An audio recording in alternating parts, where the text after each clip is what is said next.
కరీంనగర్లో మందుబాబులు అలచల్ చేశారు. మద్యం మత్తులో ఓ యువకుడు హంగామా సృష్టించాడు. కరీంనగర్ బస్ స్టేషన్ వద్ద పోలీసులు డ్రంక్ అండ్ డ్రైవ్ చేపట్టగా 18 మంది పట్టుబడ్డారు. అనిల్ అనే యువకుడు పట్టుబడగా పోలీసులతో వాగ్వాదానికి దిగాడు. డ్రింక్ చేసి డ్రైవ్ చేసిన అనిల్ను తనిఖీ చేయగా 100% ఆల్కహాల్ ఉన్నట్లు తేలింది. పోలీసులు అతని వాహనాన్ని స్వాధీనం చేసుకునే క్రమంలో దురుసుగా ప్రవర్తించాడు. బైక్ను స్టేషన్కు తరలించేందుకు పోలీసులు ప్రయత్నించగా అడ్డుకొని తన బైక్ను స్టేషన్కు తరలిస్తే తానేంటో చూపిస్తానని హెచ్చరించాడు. స్థానికులు ఎంత వాదించినా వినకుండా అరగంట పాటు హంగామా సృష్టించాడు.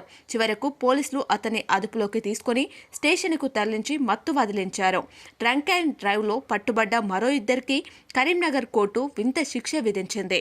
ఇద్దరికి 4 రోజుల పాటు 4 గంటలు ప్రభుత్వ ప్రధాన ఆసుపత్రిలో క్లీనింగ్ పనిచేయాలని కోర్టు ఆదేశించింది.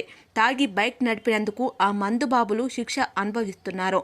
మద్యం సేవించే వాహనాలు ఎవరూ నడపవద్దని, పట్టుబడితే చర్యలు తీసుకోక తప్పదని ట్రాఫిక్ సిఐ రమేష్ తెలిపారు.